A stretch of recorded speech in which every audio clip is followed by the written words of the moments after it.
France के avian में आयोजित G7 समिट के तहत प्रधानमंत्री नरेंद्र मोदी और अमेरिका के राष्ट्रपति डोनाल्ड ट्रंप के बीच द्विपक्षीय बैठक की शुरुआत हो गई है। पीएम मोदी के साथ द्विपक्षीय बैठक के दौरान राष्ट्रपति ट्रंप ने भारत को लेकर एक बड़ा वादा किया है और उन्होंने कहा कि अगर प्रधानमंत्री नरेंद्र मोदी के प्रधानमंत्री रहते हुए भारत पर कभी भी कोई हमला होता है तो अमेरिका आगे आएगा। अमेरिका भारत के साथ खड़ा रहेगा, भले ही हमारे बीच कोई लिखित समझौता न हो। वहीं स्ट्रेट ऑफ होर्मुज में अमेरिकी हमले में मारे गए 3 भारतीय नाविकों को लेकर राष्ट्रपति ट्रंप ने कहा कि मैंने इस बारे में सुना है, ये बहुत ही मुश्किल पेशा है, हम इस मामले पर काम कर रहे हैं। जबकि दूसरी तरफ प्रधानमंत्री नरेंद्र मोदी ने ट्रंप के साथ संयुक्त प्रेस वार्ता के दौरान स्ट्रेट ऑफ होर्मुज में भारतीय नाविकों की सुरक्षा का मुद्दा उठाया और इस बात पर जोर देते हुए कहा कि लाखों की संख्या में तैनात भारतीय नाविकों की सुरक्षा हमारे लिए सबसे ज्यादा महत्वपूर्ण है।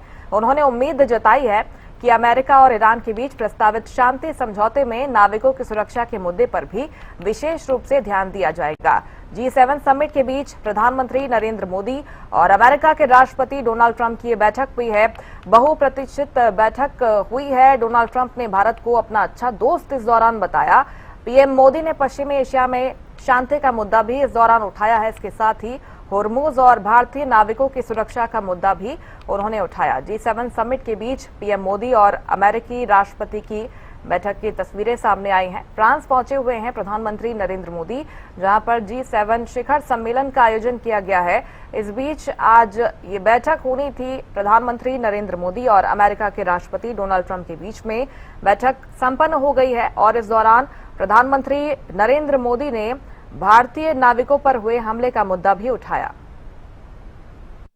एक्सेलेंसी, आप और हम सभी इस बात से सहमत है कि होर्मुज का खुला रहना एक वैश्विक अर्थव्यवस्था के लिए बहुत ही अनिवार्य है।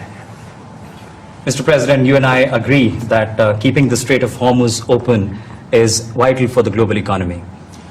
एक्सेलेंसी, हम हमेशा कहते रहे हैं कि फ्रीडम ऑफ नेविगेशन सुनिश्चित होना चाहिए और इस पर हम सब ने मिलकर के बल देना चाहिए। That India has a great friend in United States, in Washington DC, in White House, till the time you are president. But some of your decisions recently caused trouble, concern in India. How would you like to assure people of India? Well, I said, as long as I'm president, we have a great, they have a great friend in the White House. I don't know where there might have been a trouble, but I don't think so. I can tell you, everyone here, they love India. They have tremendous respect for this man. Tremendous. Excellency, आप जानते हैं कि maritime trade की दुनिया में भारत के लाखों seafarers आज दुनिया के अलग अलग समुद्र में अपनी सेवाएं दे रहे हैं, विश्व की प्रगति में बहुत बड़ा योगदान दे रहे हैं और मैं समझता हूं कि उनकी सुरक्षा भी उतना ही महत्वपूर्ण है। Mr. President, you are aware across the world, Indian seafarers in hundreds of thousands are working and they're performing their duties across global maritime trade routes, including the Strait of Hormuz, and their safety is of utmost importance to us. Excellency, समझौते के लिए शांति के प्रयासों में आपने भरपूर प्रयास किया है।